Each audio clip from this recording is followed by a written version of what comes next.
I'm Duncan McLeod, and this is Meet the CIO, the monthly show from TechCentral, where we talk not to technology vendors, but rather to the end user customers of IT, the banks, manufacturers, retailers, and other companies and industries that are using modern technology to drive their strategic agenda. Now, Meet the CIO is brought to you by Wipro, and we thank the team at Wipro for helping us bring you these great interviews. You can learn more about Wipro at wipro.com. Do go and check them out. Now, our guest in episode 4 of Meet the CIO is also our first non-banker on the show. José Soares is Director of IT at the Capital Hotels, Apartments and Resorts, and he's particularly excited about the role that AI can play in the hospitality industry. So I'm excited to learn more about that. But first of all, José, thanks for making the time and welcome to Meet the CIO. Thank you, Duncan. Thank you. It's awesome to be here. I'm excited to have this conversation. Well, it's great to have you. José, one of the first questions I always ask my guests on the show is how they got into IT. We had Bruce Pavely from TimeBank as our first guest, and he told us about his, I think it was a ZX Spectrum or a ZX, I think it was a ZX81 actually. That was his first computer. He learned how to program on it, etc., etc. What was your first exposure to tech, and did it influence your career? Oh, 100%. And sadly, I started on the ZX81 too. You did? No programming though. Okay. That's why you'll see later on in my career I had this big thing for gaming. It was pure gaming and pure joy derived from that because my dad was a bit of a techie, and he was really he loved it. So he would bring home ZX81, then it was the Commodore 64, then we got a Nintendo, then we got a monochrome Hercules and a 286 and a 386. So I went through the entire evolution. Right. But it was games. It was purely about games. Okay. Games. And I watched that, go from dots and lines to what it is today, 3D immersion. So it's been from there it was the Apple. I bit off the Apple and I just couldn't stop. Oh, did you? What was your first Apple? No, I actually never owned an Apple. Oh, you didn't? No, my first is I don't go any further than an iPhone. Okay. And because I don't want to offend anybody, because there's always that big argument in the IT department. Yes. I'll just leave it at that. I stayed purely a PC man. Oh, you have? Okay, Yes, so Windows, yes. but an iPhone. But an iPhone. They do the phone really well. Okay. And that ZX81, did you also type in the games from computer magazines and Yeah. a laborious process of saving it to cassette tape to be able to load the games and play them? The ZX81 I was maybe a little bit too young, so that was more being driven by my father. But when we got to the Commodore 64, because it had a very similar process, your tape deck, prop it in, then you had all the command lines, and you used to sit there and you would run it and it would load up. We even had, and I can't remember the name of the game, but it would let you build your own kind of small mini games and that, and it would take hours, because you can imagine on something that had 64 Ks of RAM, just how long the process was. But geez, I wouldn't change it. I wouldn't change it for a thing. Yeah. No, it's amazing how far we've come in. Incredible. What's it been, 45 years since the ZX81 came out? Yeah. Makes me feel old. The grey is enough. I'm also old. I also used one of those when I was a kid. But how long have you been with the Capital Hotels Group now? It would be just shy of about 6 years now. So I think next year will be 6 years. 6 years, okay. Yeah. Okay. 5 years.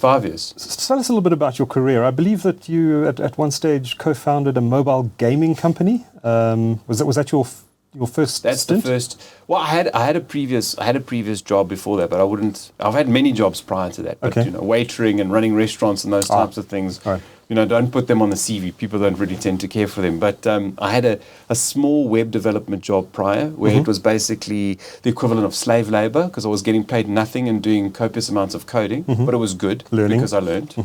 And then I had a friend of mine at varsity who stayed on to do his honors. And then he phoned me up one day and he said, "Listen, I'm going to take that idea that I was throwing around varsity. I'm going to go with it. You interested?" And at that time, my salary had just gone, double digits. So I was like, no, I'm living the real life here, I'm cushy where I am.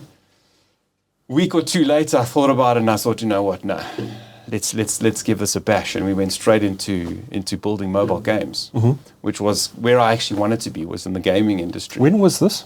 This is 2006. Okay. Yeah, 2006 going into 2007. So this was pre-iPhone. This is pre-iPhone. This is why the story is so bitter for me, because you really had an incredible thing going there. So basically what we had come up with was social mobile gaming. Sounds so familiar, right? advertising ingested into the game to monetize it, and then players would play against each other and rank and win prizes, all within the context of a social network, which didn't actually exist as it was or as it is today. And I think we were just before the wave, came, and we unfortunately got distracted with other opportunities, and the whole gaming thing got shut down. We were doing incredibly well. I mean, one of our best achievements in that space is, I don't know if you recall, there was a company called AdMob, and AdMob used to do the mobile advertising. They were bought by Google. Yeah, that's right. That's right. So we got this weird email. We got contacted by this company called AdMob, because obviously what we had started doing is putting the advertising into these games. No one had done this before, because all of a sudden you had advertising, because you've got to understand the amount of time someone spends in a game, so the amount of ads you're serving through this whole thing. And I mean, you've got to think about this. This is like a Samsung D600 flip phone. Yes. And we've got banner ads inside of this thing. No one's done this before. And the advertising's flipping and it's going crazy. And then all of a sudden we got contacted with these guys, and they were like blown away by what we were doing, because nobody else was doing this. And this was, as we see today, right? It became such a pervasive thing. But we unfortunately got distracted by making money, because we were making no money at that time, unfortunately. And then we got contacted to do app development. Okay. And, that started to pay. Yeah, that starts to pay. And, as young guys, you need a little bit of money to get your career and your life going. So, what was the game called? Oh, we had lots. Did you? Okay. Yeah. We had a Dr. Commodore game. Funny enough, we tried to do something. Them never got off the ground. Then we had a zombie game. We had a Tetris clone. Stack Attack. I mean, they used to distribute it. We had a shortcode, so you would dial the shortcode, you would download the game and get the JAR or JAR file and open it up on your phone. And we used to have 30, 40, 50 different devices around the office, because you had to test and you had to build it individually. I mean, for each phone, it was. There was no standard operating system back then. None. And that's actually where I got stuck into graphics, believe it or not. So I came in and I was a software engineer by having done about BSc IT. I'd been programming, very web orientated. Okay. But I've got this thing for design. I've always had this thing for design, and you know how it happens. You 3 guys in the office drawing straws. Who can do any pictures? So I put my hand up and I said, I'll do some pictures. And I started doing pixel art and all kinds of things. Okay. That's where I blame the glasses, because too much time on the small screen. Too much time on that small screen, painting everything in dots, and now I wear these things for a living. But you know what? Great experience, because I'm always trying to do something different. Yeah. Okay. Did you always see yourself heading into the tech space when you were a kid? No. What did you want to be when you were growing up? So the moment was I got to the end of high school. So I had the privilege of getting to the end of high school. I was a year younger, so I graduated at 17. Okay. So for some reason in the back of my mind, that meant I had time, right? And my 2 brothers prior to me had gone straight into varsity. That's the formula. Your parents tell you, it's you go to school, you go to university, and so forth. You follow the formula. I got to the end of it, and I didn't know what I wanted to do. And I still remember having those sessions with my parents, because I didn't know where I was going to go with this. IT was in the back of my mind, but it wasn't what it is today. You know? And I wanted to get into gaming, and to get into that industry in South Africa, didn't exist.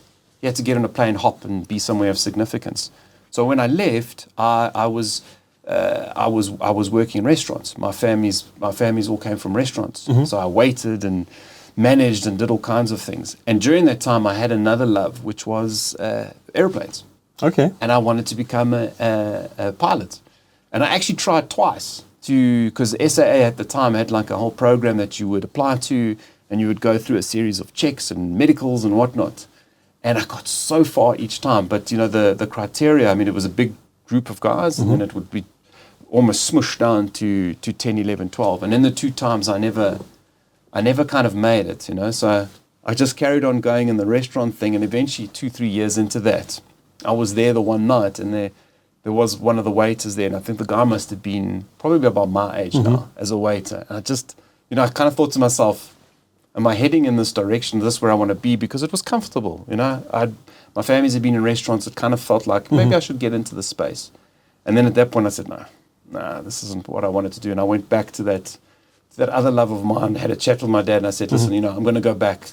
It sounded like he was very into tech. I mean, he's buying all these computers. My father, you know what, I always do, and I always say it to him, if it wasn't for, didn't ram it down our throats, Yeah. but he, you know, we were so lucky because it was there. Yes. You know, it was really there. I mean, I knew things in school that no one else knew, you know, and I had my own little software piracy syndicate, which is to my shame, because I think, you know, back in the days when you were zipping and sharing computer games on stiffy disks in wads like this, I don't know if you remember that. I do. I felt quite bad about that, but, you know, it was the past, you know. Yeah. And then, you know, that moment was like the aha. I went back. Yes. I went back and said, you know, let's give this a go. But, you know, because my schooling had been pretty much average. Yeah. I wasn't very interested in school. I was interested in the girls, and I was interested in rugby and gym. That was about it. And computer Friday games. nights. And computer games, definitely computer games. Yeah. What was your favorite game when you were growing up? I was into the Sierras. I don't know if you know the Sierra I know the point Sierras and clicks well, and LucasArts. So it was point and click adventures, King's Quest, Space Heroes Quest. Quest. Yeah, Space Quest. I still played, I think, one maybe 4 or 5 years ago, just for good odds. Yeah. I love them as well. Still kicks my ass because still some points I can't remember. Yeah, Lots of they were fun, insanely difficult. Very difficult. Yeah. Very, very difficult. Yeah. Fascinating, but it's brilliantly done at the time. So you got involved in this startup, obviously eventually moved on from that. Is that when you joined Net1? So what happened is whilst we were doing applications, because we did a whole bunch of things. Yeah. So we actually started working for telcos and doing work with telcos, doing value-added services. So we used to run what's called a mega promo, which you would have seen. You're a VAS provider. You would go and you'd provide the VAS service, and people would SMS. And because we were gaming, it felt like, you know, that's what we did. And we got approached to do it, and we said, okay, let's do this. And we actually started one up in Namibia called Mula Mobile, which turned out to be the equivalent of the state lottery. Okay. So we were running this lottery as this unofficial lottery, and getting that exposure. And then we did a lot of work with other telcos all throughout Africa, doing a very similar thing. And whilst we were doing that, we then got approached by Net1 to start taking some of what we had learned there and the application and building out their mobile side of the business and creating fintech applications and the rest of it. And we got stuck into one app of theirs, which was called VC Pay, which created virtual cards. And that came over and became our little baby. And obviously in that process, they realized, you know, look, we don't have this department. We don't have these skills. We don't have this young, hungry bunch of guys, you know, let's bring them over. And they gave us an offer that was incredible, you know, and we're young and this is the place to go. And off we went, and we got absorbed into the group, and we absorbed all of what they were doing at the time, you know. And that's, you know, that was the exposure to the banking industry, because we got involved in every shape and form, whether they were doing the grant, because I remember at that time, I know there's a lot of background history on it, but we got involved in that whole process and assisted and built in that. Yeah. And that was over a course of 10 years, let's call it. Yeah. Okay. And I learned the banking system, exchange, and the rest of it. It was nice. Okay. Very, very nice. And I even took a little bit of a turn in my career and started doing marketing, believe it or not. Huh? Yeah, Okay. if an opportunity comes my way, I don't know if it's to my own detriment, but I seem to just lap it up and go, you know, what the hell? Yeah. What's to lose? Yeah, for sure. So tell us about after Net1 and how you eventually came to the Capital Hotels Group. So obviously we decided at some point, because myself, the guys, the original founding members of the group, we decided Net1 was going in a direction that wasn't really for us. We decided to leave, all went off in our different directions. I then spent probably about a year, maybe a little bit more, in a consultancy basis. Again, because we had done all the other work across the telcos doing lotteries and that, we got approached to try and look at spinning up a couple of lotteries in Mozambique, in Angola, in Swaziland as well. So I spent a year working on those projects and doing some private projects where I was consulting on software development, marketing, a mix of it. And somewhere towards the end of that tenure, I got approached by, I can't remember, the recruitment agency, and they said, look, there's this hotel company, they're very, very kind of entrepreneurial. They're really looking for something different, and we think you're the right thing, because they had been struggling to find this unicorn, because they didn't want an IT guy. They wanted an idiot like me that had decided to do every single job he could find in his career, you know, who could come in and, you know, shake things up. And someone with a wide experience that get into every part of the business. Correct. And they don't typically like taking the kind of the formulaic hotelier person, because the thinking is very shaped by the studies, very shaped by the processes, bringing this outward thinking. Mm-hmm. And at the time, I thought, what, I wasn't not going anywhere, but there's no definitive path or route. And I thought, what, this is an opportunity. Mm-hmm. And my timing was spectacular. Do you know why? COVID? Yeah, 6 months. How did I guess? It was amazing. I still remember having that phone call with my past colleagues, and I just said to them, yeah, guys, I've chosen wisely here. I've chosen wisely. I went to my wife and I said, I think this is the one. I've made the big one, the big mistake now. But I was lucky. Yeah. I was lucky in the fact that I had arrived in an incredible group. Mm-hmm. And I think, our CEO and the basis of the business is built on such a foundation of being shrewd when it comes to saving, shrewd when it comes to money, and preparing. Mm-hmm. Preparing always is something I could have probably taken in my own life, in my own personal aspects. But, preparing for the bad times, because the bad times are where good opportunities are made. I guess preparing for COVID is almost impossible. Yes. But and no one saw it coming. 100%. But at least we had the stamina to outlast a lot of the competition. I mean, hotels were downsizing left and right, and that gave us the upper hand, because when we came out of COVID, we hadn't closed the door. Yes. We had barely gotten rid of any staff, where now all the other hotel groups had to go and hire up and open up, and those costs and those slowing down of process, we were just, we weren't going the way the graph wants to go, but we were at least moving, And in that time as well, I got to do a lot of, because it was quieter. Yeah. I got to do a lot of the thinking, a lot of the groundwork of what we played now. Okay. Before we carry on, tell me a bit about the group. Who owns it?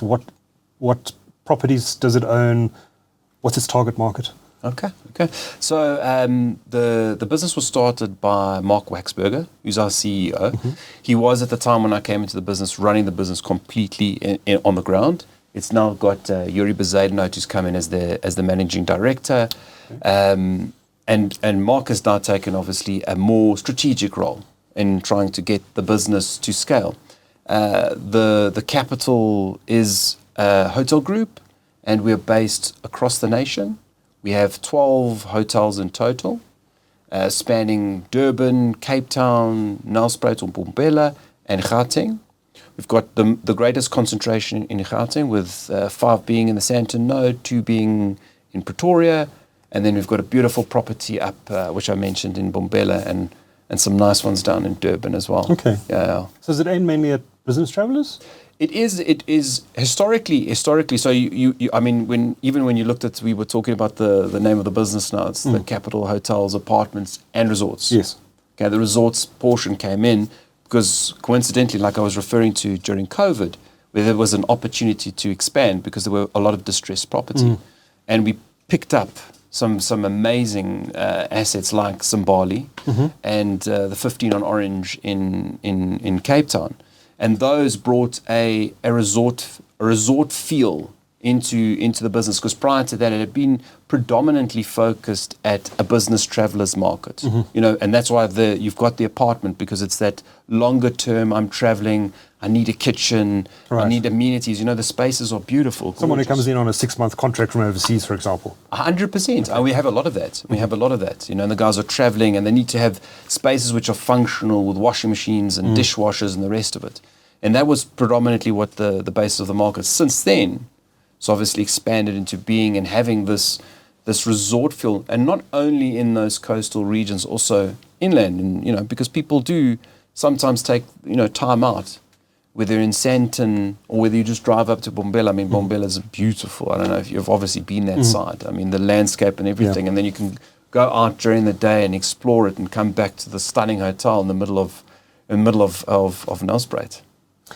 Do you have one hotel or resort that's your premier destination that sort of supersedes the rest? Or one, maybe if there isn't one, are there 2 or 3 that? There's 2 or 3, because I think if any of the GMs are listening and anyone at back You're at the get office, into trouble. I'm going to get into trouble here, because it's like picking favorite children, right? standoutish ones, obviously, Zimbabwe's a big one. I mean, that property is gorgeous, built during... Magnificent. Built for the 2010 Soccer World Cup. It was originally done by the Fairmont Group. So you've got, stunning floors and high ceilings that are 3 or 4 or 5 meters. You can imagine mounting a Wi-Fi AP up there.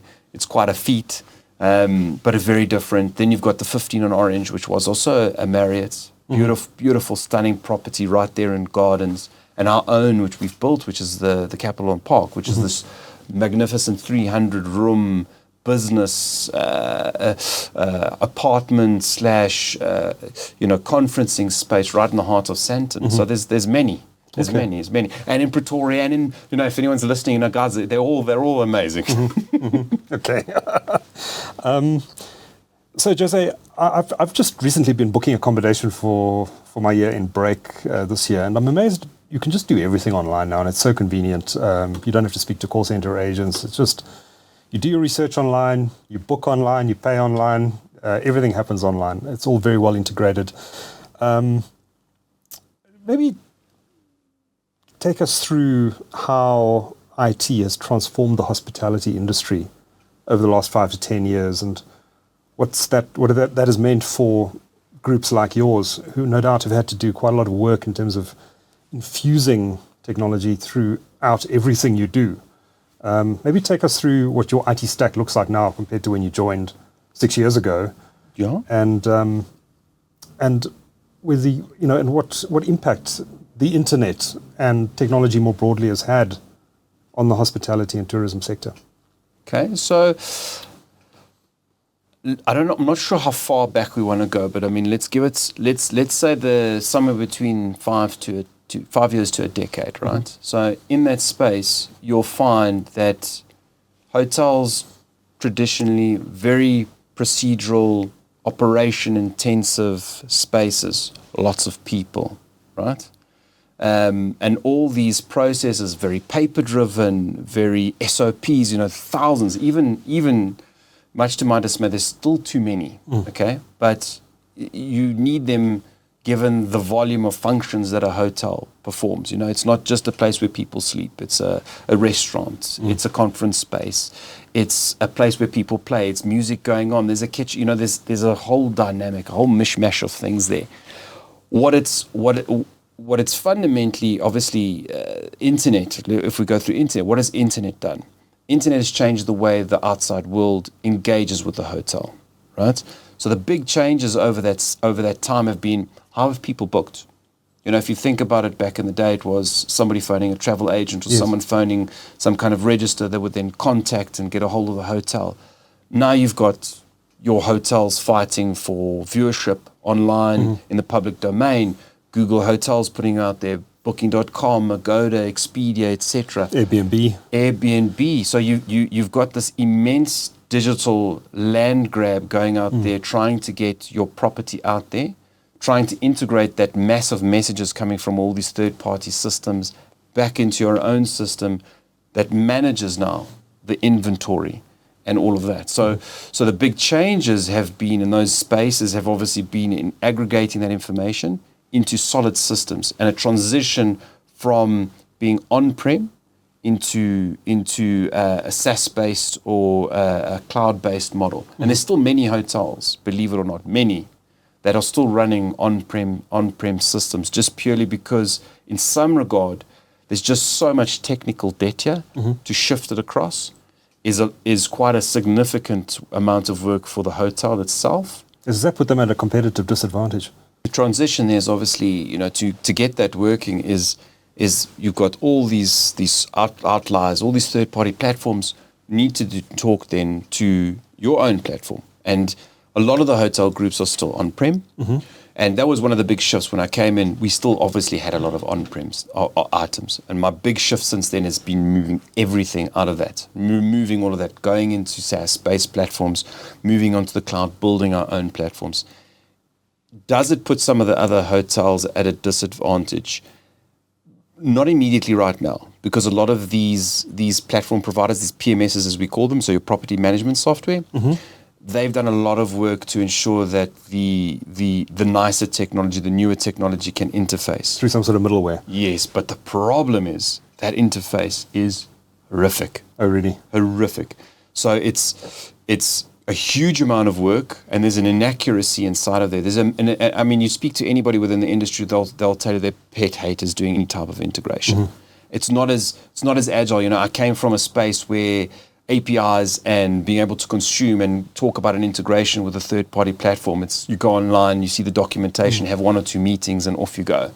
This is certification and documentation, getting approval and testing, and months and months and months before you get anywhere. So it does put them at a disadvantage in that regard.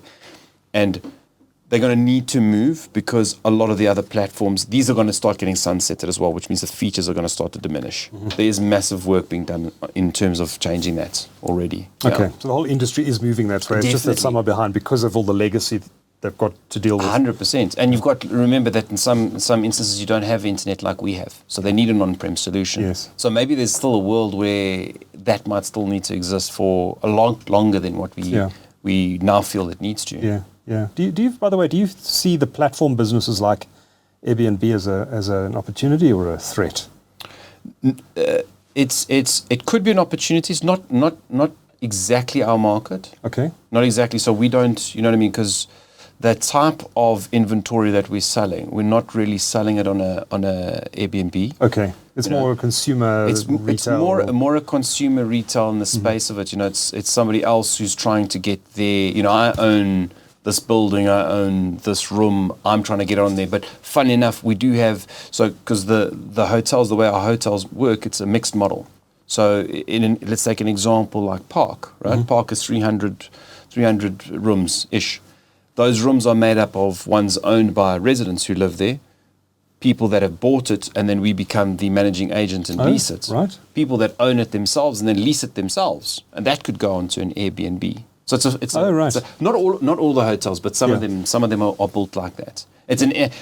Funny enough, that model, ironically, was the model in COVID that actually helped us tremendously. Because what happened during that time is we just said, take back your, we're not responsible for managing, take back your units, you know, and that helped us there because obviously that financial strain then became the owners. You know, we didn't have the responsibility because we couldn't rent it out at the time. Okay. So take me through some of the big projects you've been involved in at the Capital Group. What have been the biggest since you joined, and what does your technology stack look like today? Oh, too many things. Okay. It's far too many things, and it was probably one of the things that attracted me to hospitality in general, is that the stack of technology is just so diverse, and everything has to talk to each other. In terms of big platforms, I've shifted the PMS 3 times now. So, and that's probably one of the most horrific things. So the PMS being your primary piece of software. It's got all your guest data, all your profile data, all your reservations and your invoices. So you can imagine when you move that, the whole business is at its knees. And we've moved from an on-prem to, we tried a one cloud provider, it didn't work out. Ironically, again, was during the whole COVID stint, so that flopped on its face. Why was that out of interest? So there was two problems there. One, it was an international vendor, and they cut back on their resourcing as well. So when COVID hit, so they got rid of their entire South African support structure. So we were kind of left on our own to feel our way out. And the software itself didn't have, although it was very good and very modern, and this is where the modern players are still quite a way away from the on-prem guys, is the maturity of the functionality that you get in the two systems. And that was where, you know, in a hotel group as dynamic and diverse as ours, there just wasn't enough functionality in that for it to become a success across the group. Yeah. Okay, so you chose another cloud partner. Then we actually took the cloud partner who were the guys that we were running on-prem, which is Protel. And we went onto their cloud platform, which is where we're sitting today. Okay. Where we're sitting today, yeah. Okay. And now, over the last year, we've gone and redone our entire ERP. And if you hear the word ERP, you know you're in for spending money and you're in for sleepless nights. And my hat goes off to the finance guys because they have had a horrific 18 months trying to get this over the line. And we we're there. Yeah. We're there. Still a few, things to tighten here and there. And that involved everything from procurement to invoicing to balancing everything into the PMS. So it was a complete, and there's multiple integrations and multiple parties. So Is this also cloud-based, or is this an on-prem solution? all cloud-based. All cloud-based. So Dynamics, Microsoft, third-party platform from the UK called Bird Street, another platform for the facilities guys called Pragma, and all of that needs to get weaved in together. Then we built our own middleware. Oh, wow. To be able to talk to this. We've got our own. It's actually one of my crown jewels, let's call it, is during the time we devised our own middleware. The feeling that I had was, if we were going to do anything amazing with this business, we needed to be the master of that core and be the one that did the data orchestration between the platforms. And we built this little guy in the middle, and we literally called him Malcolm in the Middle. Oh, really? That's clever. So you must have quite a big dev team then. Could be bigger.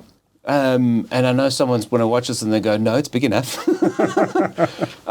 It started out was myself and another guy. So what I basically did is I went headhunting. I couldn't, with the budgets that were allocated, I think the hotel space themselves are quite intimidated when it comes to IT resourcing. IT guys, particularly very senior technicians and programmers and developers, tend to be quite expensive. So I ended up offshoring it and outsourcing that initial dev. Subsequently, since then, we've now built this up. We've got a team of between 8 to 10 developers there. Okay. And we've brought in one of our own. We've now hired up an SDM on our side, so a software development manager, to look after this so that we've, mitigate the risk of having this offshored and obviously having it here, because that team over there is incredible. And I mean, the amount of domain knowledge that we've built up over the last 3-4 years is incredible. Okay. I want to touch on a few specific areas now, and we hinted at the beginning. Let's chat a little bit about artificial intelligence. It's certainly the topic of the moment. Are you using AI, generative AI, at all in your business, and if so, how? Generative AI specifically, or AI? No, generative. I just use that example because that's what everyone's doing at the moment. But broadly. So I mean, the reality is we actually have been using it for a while. Okay, and one of the most significant places that initially I would say we started with was in the revenue management. So we work with another company called Ideas, and in the hospitality space, what you would understand is there's a whole pattern to managing the rate at which a room is sold. There's a whole number of factors, macro and micro factors that one has to take into consideration in order to understand what I should be pricing a room at. And Ideas was one of we didn't start with them, we actually started with another business called Pace. And obviously there's a huge amount of artificial intelligence that goes into understanding and taking into all those factors. So it looks at our hotel inventory, it looks at what we've sold before, how we've done, it takes in the macro components and starts to project when we should be selling, how we should be selling, so that obviously the revenue team knows how to manage this across the group, and that feeds then into marketing. Beyond that, we obviously, the models have become so accessible, and we play a lot. So with .NET, I'm a .NET boyki, so Microsoft. I mean, when I went to... No, why you're not running a Mac here? When I was at RAW, became University of Johannesburg during my tenure there, Microsoft and Standard Bank had a big thing there, so they brainwashed us, And since then, Microsoft all the way, but we've been playing a lot in that space. It's just the Azure suite is just a phenomenal environment, and there's an entire AI studio there. I mean, last I checked, there's about 1,800 different models there to play around with.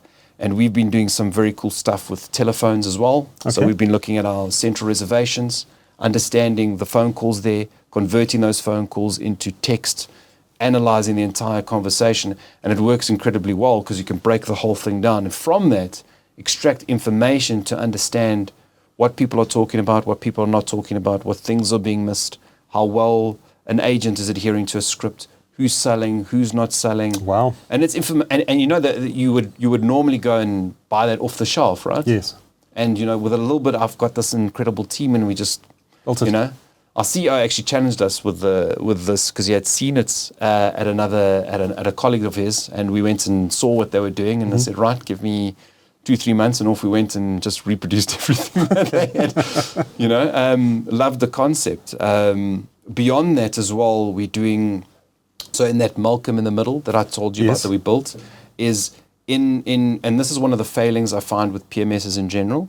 They don't really build the software to be specific, but I think that's any SaaS-based platform, right? Yeah. It can never be as specific as a business needs for it to be, right?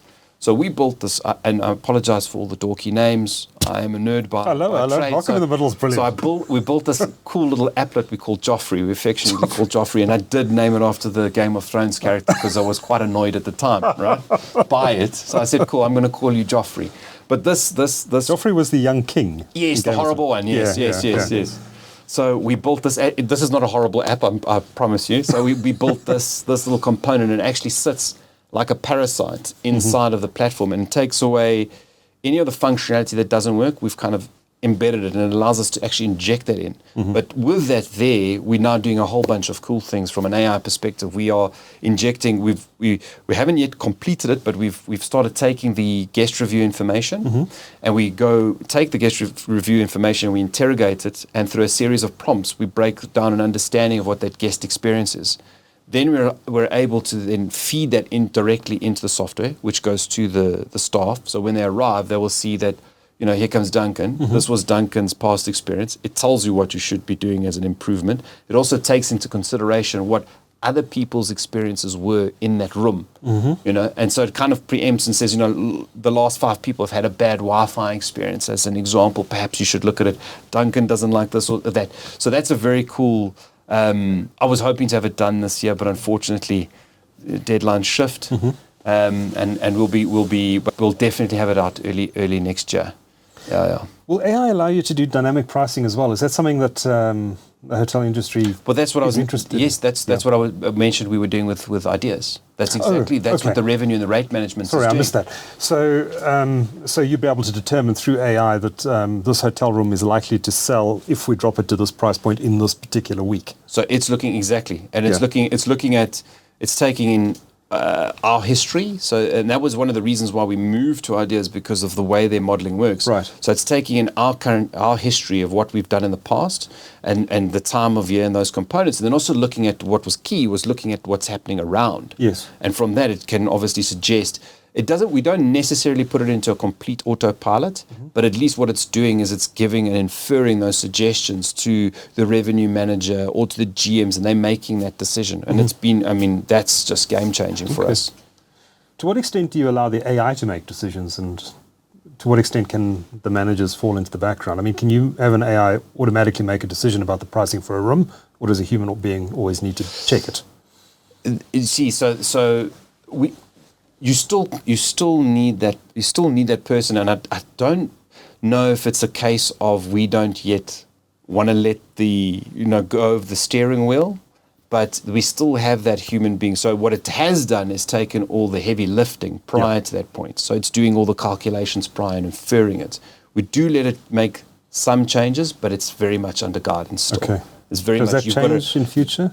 I think it's inevitable, right? I think it's inevitable because the reality, what's going to happen is you bidding. Let's take, for instance, the whole market, the whole ecosystem that I was explaining to you, where people take their inventory, because that's what you're basically doing, and you're putting it on the internet and you're distributing that.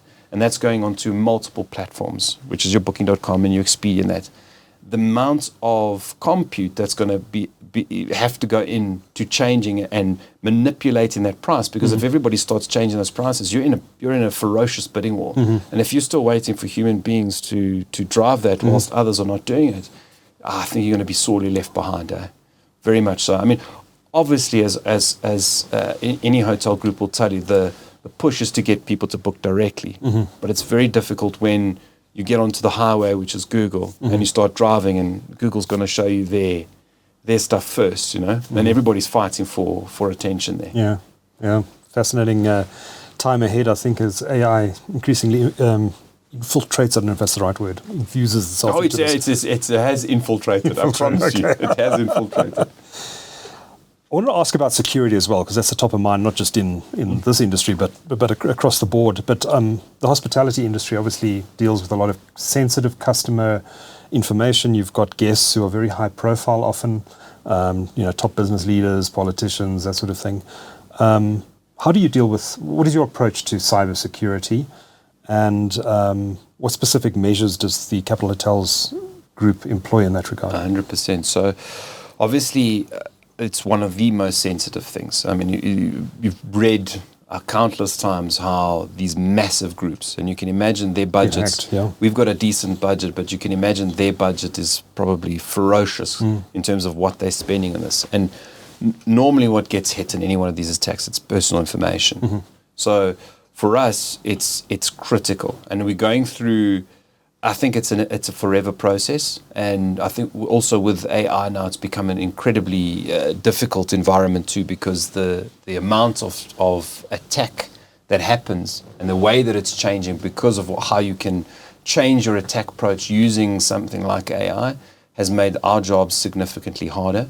We are going through a massive process now of trying to even conform to the highest regulations to ensure that we are storing the information correctly. So everything from how our staff take their machines home, what they can connect to, what they can see, can they put a removable drive in, can they log into an account without MFA, can they log in without it being on our domain. We've had to increase all those things. I mean, when I came into the business, and I still remember because it's stuck in the back of my mind, our HR officer, John, came to me and he said, this is the culture of the business. We're all grown-ups here, and we treat everyone like grown-ups, and we give them a computer, and we tell them be responsible. And we've all seen how that movie plays out, right? And 9 times out of 10, the biggest breaches, it's that human component, that human factor that brings in. So, and that's been that is our biggest challenge. Is obviously we have 500 to 800 of those human components, and you're talking about people that are coming from diverse backgrounds, so not everybody has the understanding, has the necessary skill set to understand what's the right thing and the wrong thing to do. So lots needs to happen and is ongoing in terms of educating cyber awareness, what they should be, what they shouldn't be doing. But I think I'm more of the philosophy of having a complete zero trust. I trust no one. Right. Trust no one, and you need to do your job. And if you're unable to do your job, then we'll open the door in those areas there.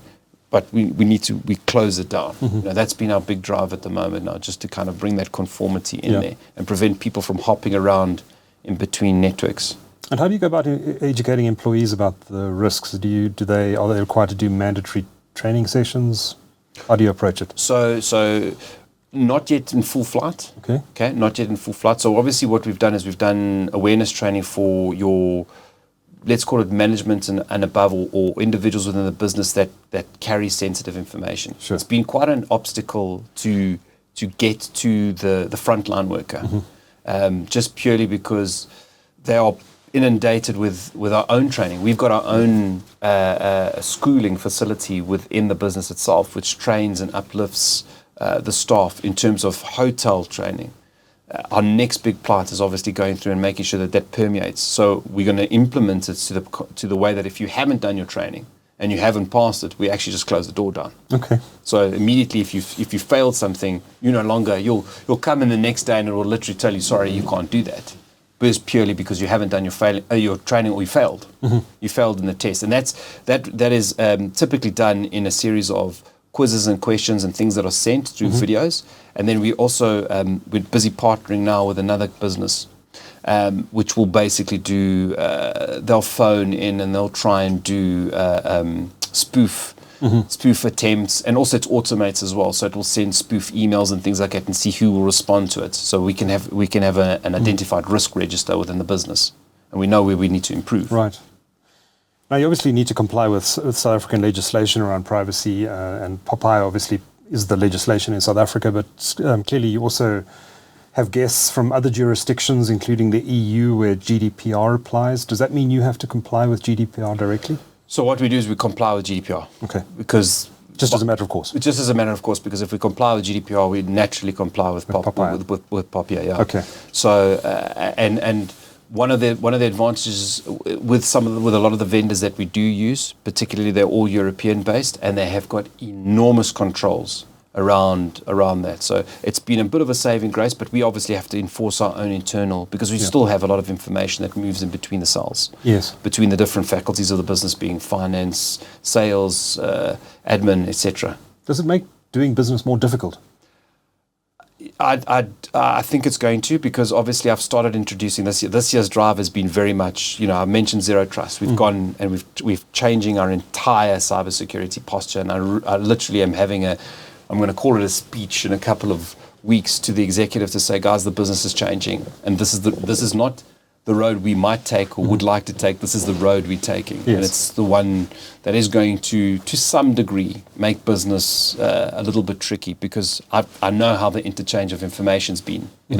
Certain things have been lax, and it's been a little bit easier to not to say that we've opened ourselves up to be victims, but it's been too relaxed, that it's too hard to audit, too hard to see, too hard to know if there's a problem. And the problem is that's the issue. You need to know when there's a problem so you can react to it as fast as possible. Yes. I'd like to talk a bit about skills development and leadership as we move towards the end of the conversation. I know you have some skills development initiatives in place in the group. Maybe just tell us a little bit about those, and we know there's an IT skills shortage in South Africa. How tough is it for you to find the talent you need, and what projects have you specifically put in place to help develop the next generation? We want to keep that in an IT realm, or can I talk broadly around the business? So I mentioned the hotel itself has a hospitality school itself, so they do a lot. It's an incredible arm of the business. It does a lot to train. We even have external hotels coming in and bringing their staff there to be trained. Yeah. The IT side has been a little bit trickier. So this year again was a big drive. So I've actually taken the team individually and set it as almost like a milestone for each of them, that they have to. They have to get into this basis of upskilling themselves in these areas. Where we don't have the skills is, to your point, we obviously then rely quite heavily on third parties. So we partner with vendors themselves. And sadly, what you said, when you talk about skill shortages, we've had to move, when it comes to networks, because a large portion of what we provide within the hotel is driven on the backbone of a network. A single hotel like Zimbabwe or Park, as an example, you're talking 400 to 500 access points there across 100 or odd switches. It's an enormous network. Okay, we don't have the manpower to go and hire that, and we're not going to. So what we do is we find key partners that have a really good skill set in that, partnered with businesses such as Fortinet, etc., that brings in that resilience. What we found was that we didn't typically like to go and shop for those skills at the very big IT companies, because they charge a lot, and if you're not willing to pay there's silver, then there's bronze, and then there's gold and platinum, and if you're not willing to pay the highest echelon, you get a subpar. It's my opinion. You go into the cookie factory, right? Yeah. Which means that the support becomes cookie factory. You go into a call center. It didn't work for us. So we've aligned ourselves. We then align ourselves with the small to medium guys, because there's a stake in there, and they'll give you the attention. The problem is the skill shortage there. These guys are flip-flopping and being headhunted. By the big guys. You buy the big guys. Oh, not even just the big guys. The other countries, they love to come. South Africans we're a phenomenal breed. We work incredibly hard. We're suckers for punishment. They come shopping. And in terms of dollar to rand, we're cheap. Yeah. So these guys are coming in and poaching these guys left, right, and center. So it's been incredibly difficult to find partners. We've had to move, and we actually are moving again now to another partner. But then, in order to mitigate that, what I've done is now internalized, to your point, is I've said, guys, we can't keep doing this. I'll pour my energy into these guys, make sure that they can be the best that they can be, so we can keep that core competency in here. And we now rely more on them for a shortage of manpower, or when something gets so overly complicated, we need to go to a tier 3 or tier 4 engineer. And do you find international recruitment agencies trying to headhunt your own internal employees as well? Is it? I mean, do you have to actively look after them to ensure they don't get poached, taken abroad? No, because most of the guys are technicians. So the team, remember that the team is divided into infrastructure and then the software side. Okay. We've only recently started building up. The software guys get eaten. Right. They get offers every second day. It's get me through the glass ceiling every second day of the week. But the infrastructure guys are a little bit different. I've hired guys that obviously love the business, and we obviously try and keep them around. So from an international perspective, I've been lucky in that regard. Senior technicians are the problem. They're the guys on the upper levels and on the software side. They get offers. Okay. They get offers. LinkedIn is a shopping ground. So how do you hang on to them? I mean, how do you ensure you don't lose that top talent? You have to do your best. Yeah. I mean, and just give them an environment. Give them an environment that they can thrive in. Don't micromanage them at all. I hate micromanaging, and typically when micromanaging happens, something's gone awry. Give them exposure to fail. I think that's one of the greatest things that I've learned from my time at the Capital is failing is the best thing. Okay. As long as you're failing, obviously, in a forward direction. And we've adopted that. You've got to understand that we do things and we're always constantly trying to innovate. And the guys are constantly, doing something, it doesn't work out, and we come together. And I think being in that environment has kept them around. They can see it. And they can see it. And because we don't have this immense or enormous, overly sized team, they're important as well. There's a fine line between having the right amount of staff and then just too much staff. And then you become a guy that works at a bank. Right. No offense to the bankers who've been on the show. So let's talk lastly then about leadership in IT. What do you believe are the essential qualities of a director of IT, a CIO, CTO in 2024? What's actually required of the job? What makes a good CIO? What makes a good CIO?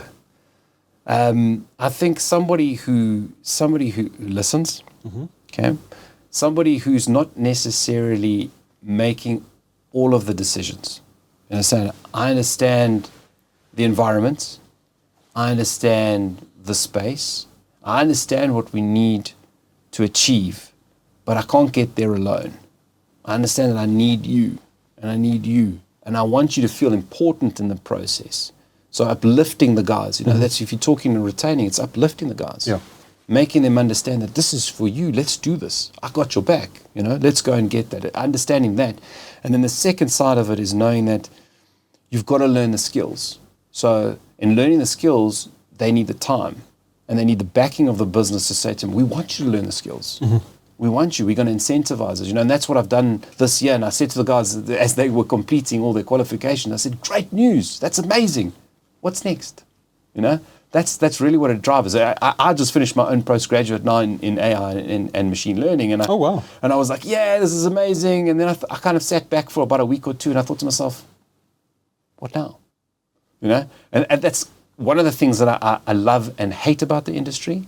And I think it's not going to change anytime soon. Maybe in 10 years or so when I decide to hang up my cleats and go and flip hamburgers, it'll be a different job. But coming back to the question, I think those are some of the areas that and obviously being that conduit for the team. They're stuck in the minutiae. They're stuck in the detail. You need to detach yourself because it gives them the room to move, and detach yourself to go into areas that you can think and bring back that thinking, and not necessarily you're not coming there with answers. You're coming there with challenges. It's the same thing. I've fallen so far away from programming. It's actually embarrassing. Okay, I still understand it. I can still talk to people, talk to the team when we're talking about algorithms and problems and data issues. I still understand it on that level, but I can't go and I don't know the syntax anymore. So really but what I can add to that is I've got the thinking. I can bring that thinking back, which fuels these guys, and you prepping them and you priming them and say, go, that's a great idea, go for it. Go. And we've got you. Don't be scared to fail. Don't be a chop. Okay, don't go and be reckless. But let's go and do something. Yeah. Do you think that being a technologist is fundamental to being an IT leader, being a CIO, being someone in IT management? Or do you think someone who's got an accounting background and maybe an MBA could also take on this role successfully? 100%. Both. 100. I don't think. I hate the word. What is a technologist? Oh, someone like you who grew up with computers and learned to program and can talk to an IT guy about, I don't know, programming code and that sort of thing. My view, and I actually had this debate because with some of the guys in the business, because there's this constant thing, when I open my mouth and I start to talk, it's like, it's too technical, it's beyond me. And my feeling is that we're all going to have to be, if you think of the current generation, I'm just thinking of my son at home and the way he devours the tablet and the way he's able to consume they are technologists. Yeah. Everybody is going to have to be a technologist to some... Because it's transforming every industry. It absolutely is. It's seeping in, just the way AI is going to seep in, and, maybe we're going to be living in a Terminator movie from, 10 years from now. I don't know. Let's hope not. But everybody, so to your point, when you ask that question is, can anybody, I think there's room for anybody to come into that role. Yeah. The magic comes in, a CIO isn't the CTO, okay? He's not necessarily the CEO. He's not the COO. Yeah. He's somebody who understands how useful technology can be, okay? He's not afraid to bring it into the business and understands the value that it's going to drive, and understands those business layers. It's some way, when I was making the joke about having done marketing and having exposure to business on levels that probably, if my career hadn't taken this weird twist, I wouldn't have. But it's given me such value, because when I approach a technology issue, I approach it like an entrepreneur, I approach it like a business with this mind of going, it's not just about the sexiness of what this app's going to do or what it's going to look like, but what it's going to achieve and the impact that it's going to have and how to bring it into the business. Mm-hmm.